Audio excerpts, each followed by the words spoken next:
Hello, many thanks for joining us. You're watching Addis News Hour. With the news, I'm Tabitha John. Do stay with us.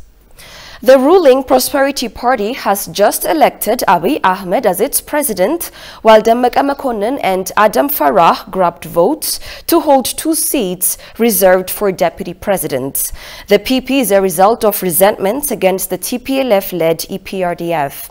Established back in 2019 as a merged party, it hopes to lead the nation to all-rounded development and democracy. Although the party took part in the 6th general election without conducting its national congress, that event is taking place now. Our reporter Shifarau Lagao has attended the event and is joining me here. Thank you, Shifarau, for being here. Thank you so much, Tabitha. So tell us your observations in brief.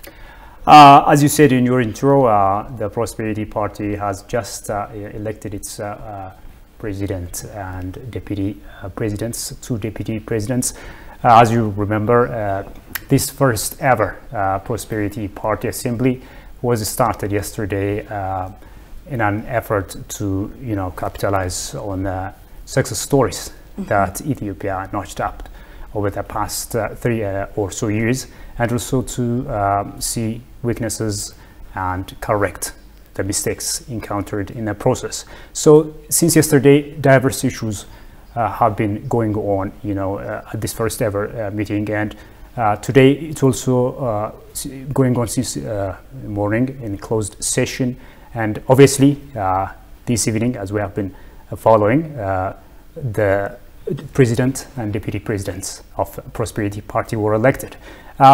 I was there recently and I interviewed some members of the party, and they told me that this first ever summit was historic in that it is happening in the aftermath of diverse great accomplishments that the country has notched up, including the power generation of the Grand Ethiopian Renaissance Dam and other success stories, of course, like the successful AU Summit, you remember, don't you? Indeed, indeed. And other huge events in the midst of, diverse media narratives, the coronavirus, and other, impediments. So this is historic because it is happening at such a critical time at this.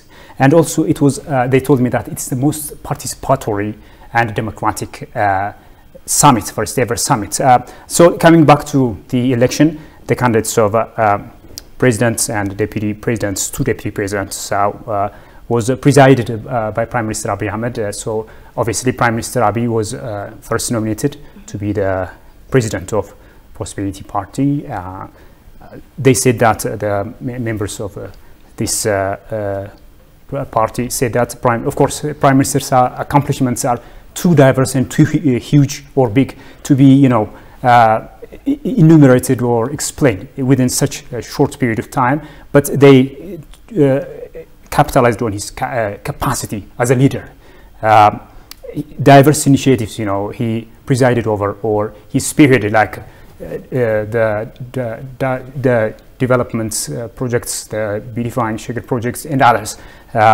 His accomplishments, his role of, to create Ethiopian unity, oneness, and to sum up his effective and efficient leadership that has been witnessed, especially since he came to power. So the Prime Minister opened the floor if there are any kinds of opposition, but there were none. The other one, second nomination was Tamaskan Truna was also nominated. They took the occasion to highlight his accomplishments as a leader, including that he was a president, you remember, of the Amhara region and others. And he's said to believe in the strong unity of oneness of Ethiopians. He contributed to share for Ethiopia's prosperity. The third candidate was Adam Farah for deputy position. Of course, participants of the summit have explained his leadership accomplishments that he notched up in the past in Somalia region, assuming also deputy president of the state. He was also, you remember, the upper house speaker. Next, one person opposed to his candidacy, but he got 1/3 votes. Then Ato Dammaqe Mokonnin, the prime minister, Deputy Prime Minister and Foreign Minister of Ethiopia, and he was also the Deputy President of Prosperity Party. He was also nominated. So his role in management and peaceful power transition was great, they said. He's a senior leadership member working day and night for unity and prosperity of Ethiopia. He's as I said, incumbent Deputy President of Prosperity Party. So Prime Minister Abiy Ahmed also supported that he should be Deputy Prime Minister, Deputy President of the Prosperity Party. His role and his wisdom, his great expertise has helped up to bring about successes, and which helps Ethiopia to overcome diverse challenges that the country has encountered. He's much mature, and his decision making is appreciable, they said. His role while Prime Minister Abiy Ahmed was in the line of duty during the operation, the peaceful operation, during the fights, remember, against terrorist TPLF. The four candidates were nominated, and election was made democratically. And to sum up, Prime Minister Abiy Ahmed was re-elected as the president of Prosperity Party, and Adam Farah, deputy president of Prosperity Party, and Demeke Mekonnen, also deputy president. Second deputy president. Prime Minister Abiy Ahmed has called on Ethiopians to pray for him so that he will live up to the expectations of his beloved nation, the people of Ethiopia.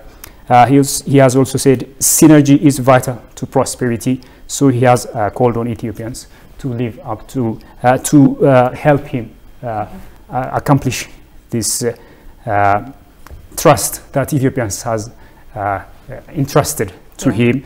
Deputy President Demeke has also called on Ethiopians, and he promised that he will exert maximum efforts for the unity, oneness, prosperity of Ethiopians. Similarly, Adam Farah has thanked for the opportunity and the trust, and he has promised to work day and night for the success of Ethiopia. All right, Shifaro Lako, thank you so much for your observations and your explanations. Thank you, Tabitha. Okay. Prime Minister Abiy Ahmed bade farewell to the late patriarch of the Ethiopian Orthodox Tewahedo Church, Abuna Merqorios, on Saturday at a ceremony the church organized at the Meskel Square. During the occasion, PM Abiy lauded the late patriarch for his service to the church and the nation with maximum devotion. The patriarch was serving the nation with his prayers, Abiy said, noting that missing His Holiness at this time is a great loss. Take a look at this. እዚህ በነበራቸው ቆይታ እንደተገለጸው አልፎ አልፎ አባታችንን የመጎብኘት እድል አግኝቻለሁ። አባታችን እንደናንተ ሁሉ በእጅጉ በጸሎት ያግዙኝ ነበር። The Patriarch extended his teachings and support to us with great contemplation, prayers as well as fatherly advice.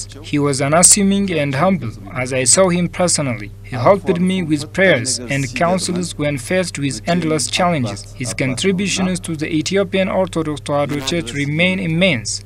I have high hopes that the church would do its level best to replicate his achievements to the future generations. መልእክትም ልከውብኛል።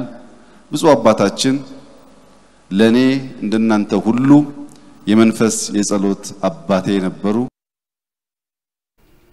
Abiy also lauded His Holiness for his contribution to the unification of the two synods of the Ethiopian Orthodox Church that had been separated for more than 26 years. እንግዲህ ብዙ አባታችን እንደ ጥሩ አባት ሩጫቸውን ጨርሰው ወደሚወዱት ወዳገለገሉት አባታቸው ሄደዋል። His Holiness is lucky in that he has faithfully served the Orthodox Tewahedo Church throughout his life. The late Patriarch has contributed immensely to the unification of the two synods of the Ethiopian Orthodox Church that remained parallel and disunited for well over 2 decades. Having achieved all this, His Holiness has gone to his beloved father. አይናገሩም ይላል። በወሳኝ ጊዜ እጅግ ድንቅ ንግግር ግን ይናገራሉ። The fourth Patriarch, His Holiness Abuna Merqorios, has played a crucial role in reconciling differences between synods of the Ethiopian Orthodox Church, which split back in 1991. While mourning his death here today upon a national farewell ceremony, the faithful lauded His Holiness Abuna Merqorios for his efforts in rebuilding and reconstructing churches and comforting the people who were devastated by the war during the mid-1980s. Our staff reporter Habtamu Ashagri attended the national farewell ceremony and compiled the following story. Take a look. Farewell was given to the body of His Holiness Abuna Merqorios, the fourth Patriarch of the Ethiopian Orthodox Church, took place here today at the Meskel Square. His Holiness served as the Patriarch of the Ethiopian Orthodox Church from September 1988 until 1991. When the church was split into two after the Derg regime was overthrown and the Patriarch was forced to flee from Ethiopia because of political pressure. His Holiness Abuna Merqorios is a spectacular religious father in Ethiopian Orthodox Tewahedo Church. His Holiness is working tirelessly how to keep religious education, other programs within the Ethiopian Orthodox Tewahedo Church. His Holiness is also working with other religious fathers how to bring peace and stability to the nation.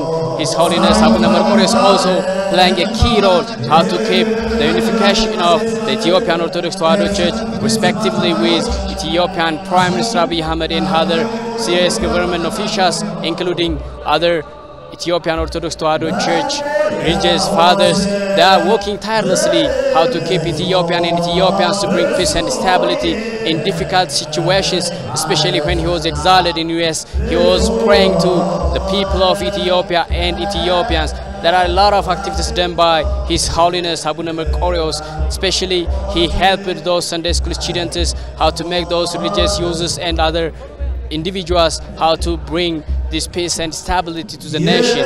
Now there are religious programs who are underway here in Meskel Square to send ghosts to the dead body of His Holiness Abuna Merqorios into St. Trinity Cathedral Church, and the burial ceremony is expected to them by tomorrow. After 27 years in exile, he returned to Ethiopia after Prime Minister Abiy Ahmed met and persuaded him to reconcile.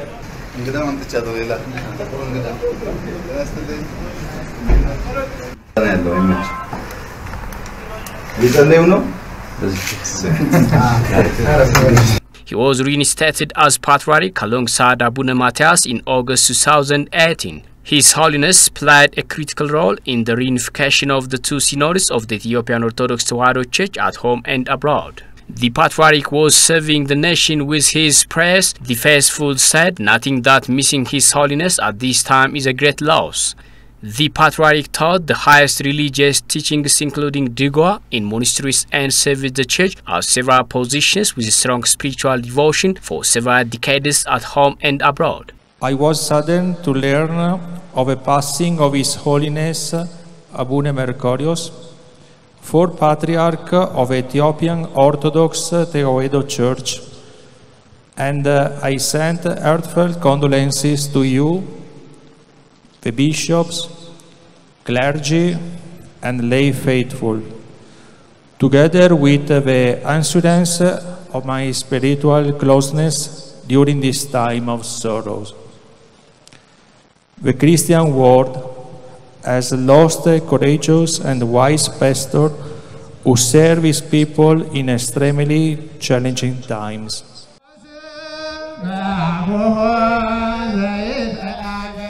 And there are a lot of government officials have also attended this program. Recently, the Prime Minister of Ethiopia, Abiy Ahmed, the Deputy Prime Minister of Ethiopia, the Meqe Mekonnen, the Addis Ababa City Mayor, Adanech Abebe, among other government officials have attended this ceremony. I have seen a lot of touching stories related with His Holiness Abuna Merqorios. The first story is about the Merqorios when he was exiled in USA. There are a lot of activities done by these activities. That is, Merqorios was prayed for the government of Ethiopia, and Ethiopians never forgotten these people over the past more than 30 years when he was exiled. After the exilment of this activity, Abuna Merqorios arrived in Addis Ababa after the unification of the Ethiopian Orthodox Tewahedo Church from two synods to one.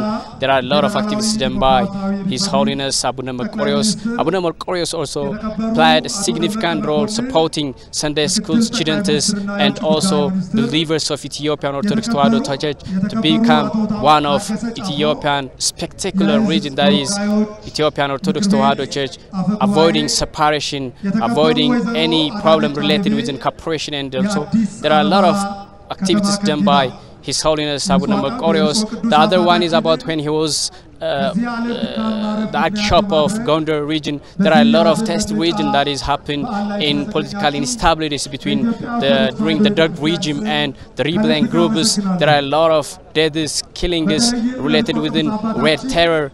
There are a lot of activities done by His Holiness Abuna Merqorios. The fourth Patriarch of the Ethiopian Orthodox Tewahedo Church, His Holiness Abuna Merqorios, passed away at the age of 84 while receiving treatment at the hospital on March 4, 2022.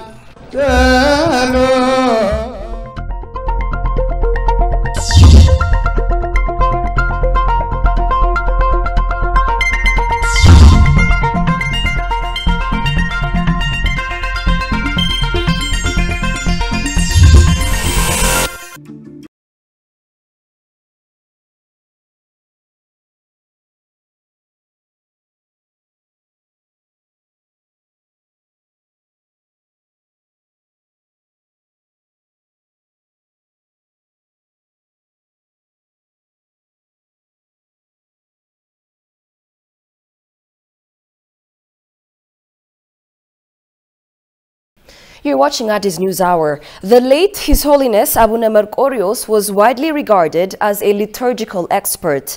Following the fall of the Ethiopian monarchy in 1974, he was made Archbishop of Gondar in 1979 and served in that capacity for many years. Abuna Merqorios was elected as the fourth Patriarch of the Ethiopian Orthodox Tewahedo Church by the Holy Synod on August 28, 1988. After 3 years as the Patriarch, Abuna Merqorios was dethroned in 1991 under intense pressure by the TPLF regime.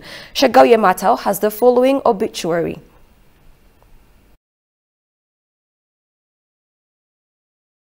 We'll bring you the details as we get them. Apologies for the image mistakes. During the second day of its first Congress, the ruling Prosperity Party PP has expressed commitment to maintain peace and security in order to ensure the well-being of citizens. PP's Public and Foreign Relations head of the party, Bikila Hurisa, PhD, said that peace and security is the major priority for the party. Bikila also noted that members and leaders of the PP have agreed upon the need to work round the clock to address political, social, and economic challenges in the country. According to the head, the people of Tigray are facing difficult situations caused by hostile acts of the terrorist TPLF. The Prosperity Party will be harnessing all peace mechanisms to bring an end to TPLF-inflicted catastrophic situations in the region and help the people return to normal life. Regarding the recurrent drought situation in lowland areas of the country, the party stressed the need to work hard in order to bring sustainable solution to the problems that are affecting livelihoods of communities in this part of the country. PP is deliberating on 5 major agendas, Bikila added.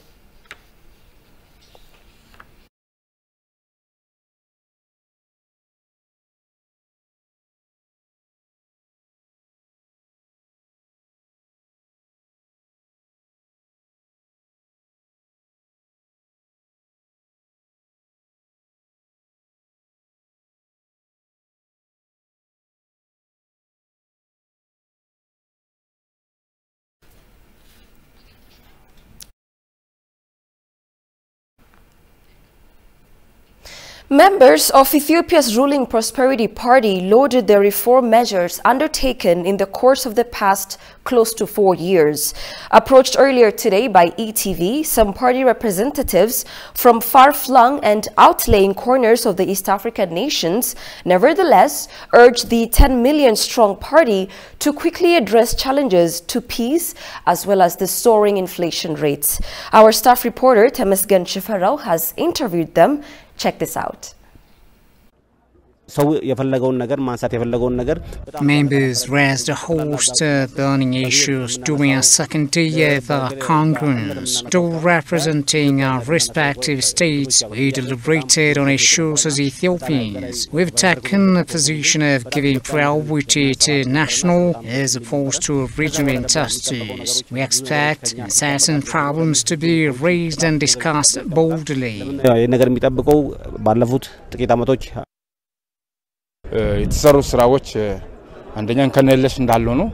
While evaluating the journey taken by the PP during the past close to 4 years, we have identified a number of serious gaps to be filled. Correcting weaknesses is the clarion call of the time, and that is precisely what the PP will do.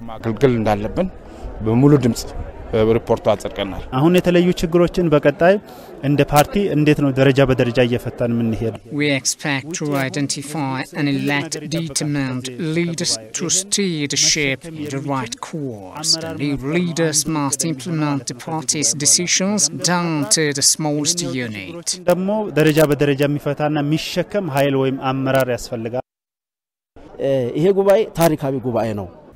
This Congress is historical by itself, as PP is a multinational party. We, the members, are dedicated to realizing peace, justice and democracy in Ethiopia. In this regard, we have discussed many issues with the view to contribute our fair share for sustainable peace to our country.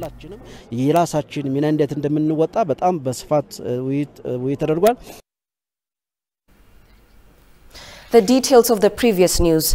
The late His Holiness Abuna Merqorios was widely regarded as a liturgical expert. Following the fall of the Ethiopian monarchy in 1974, he was made Archbishop of Gondar in 1979 and served in that capacity for many years. Abuna Merqorios was elected as the 4th Patriarch of the Ethiopian Orthodox Tewahedo Church by the Holy Synod on August 28, 1988. After 3 years as the Patriarch, Abuna Merqorios was dethroned in 1991 under intense pressure by the TPLF regime. Shagao Yamatao brings you the details. Born in 1937 in Begge Midr, Gondar, the Patriarch was personally a quite unassuming and humble man. Abuna Merqorios, secularly named Father Zelivanos Fanta, was born to Fanta Tasama and Lemlem Gassasa in 1937 in Aragit Kidana Mrat Monastery in the former Gondar province. He started attending his spiritual education from an early age at his birthplace. He later continued his education for 4 years in Gonji Theodros and other monasteries in Gojam province. After completing his Digwa lessons, he returned to the monastery and taught for 7 more years.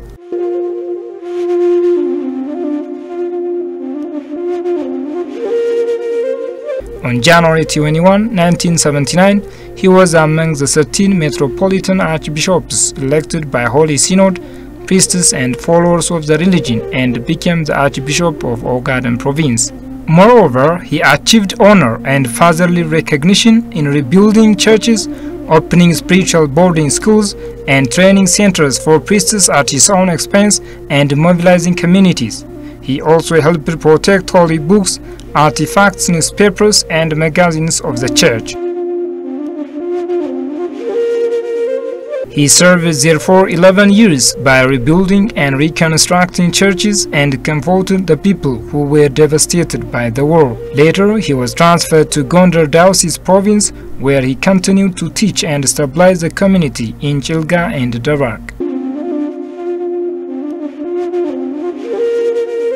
In 1988, His Holiness was enthroned as the 4th Patriarch of the Ethiopian Orthodox Church as Abuna Merqorios, Patriarch and Catholicos of Ethiopia, Archbishop of Aksum and Echege of the See of Saint Tekle Haymanot. After 27 years of exile in the United States, Abuna Merqorios returned to Ethiopia when Prime Minister Abiy Ahmed came to power in 2018. He was reinstated as Patriarch alongside Abuna Matthias in August the same year.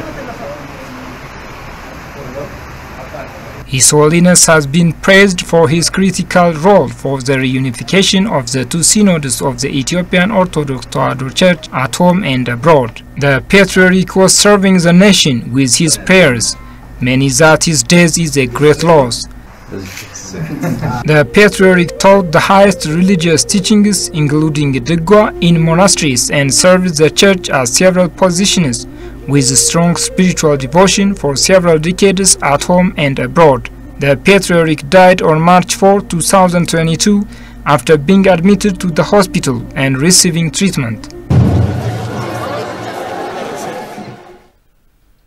The TPLF is said to have committed unlawful and extrajudicial killings against civilians in parts of Afar and Amhara states. That is according to the 110-page-long report unveiled on Friday by the Ethiopian Human Rights Commission, EHRC. The report called on all actors and institutions to support justice and redress initiatives for victims and the rehabilitations of conflict-affected areas. Tigist Sarnisa attended the unveiling event and compiled the following report.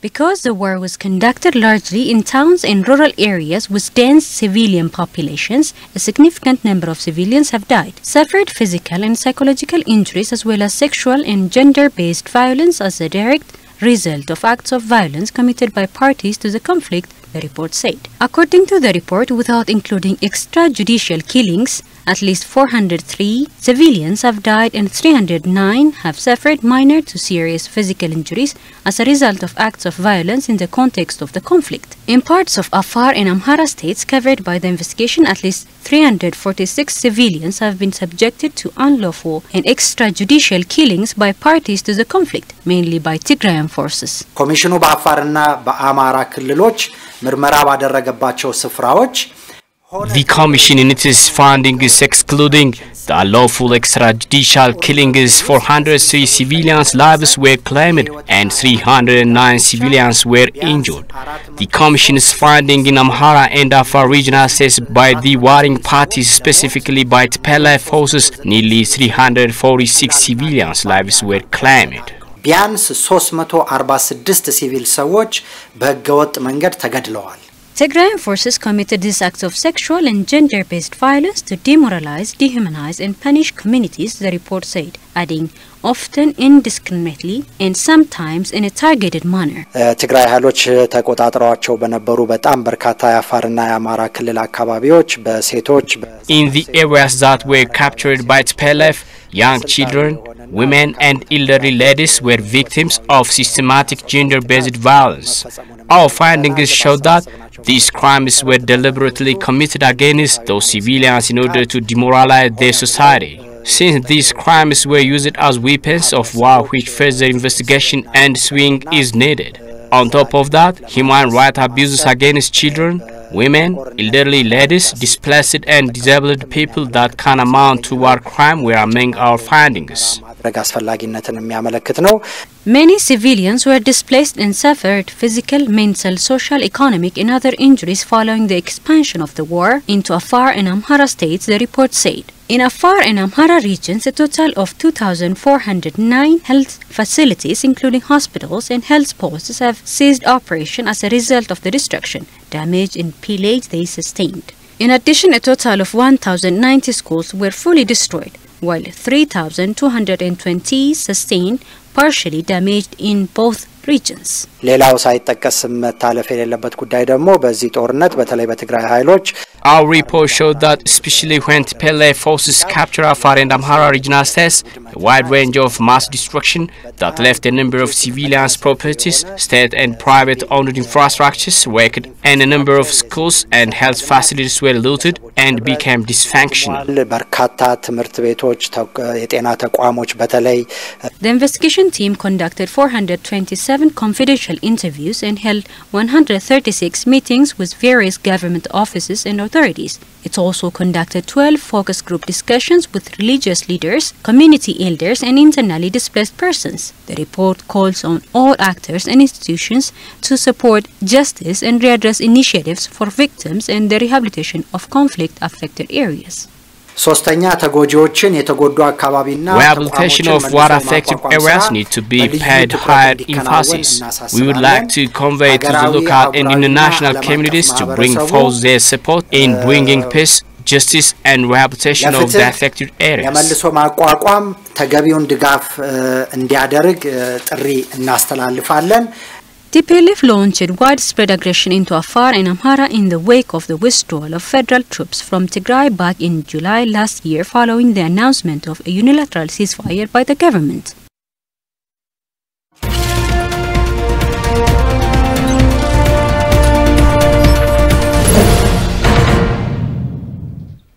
Welcome back in business news. The Ethiopian embassy in Algiers, Algeria participated in the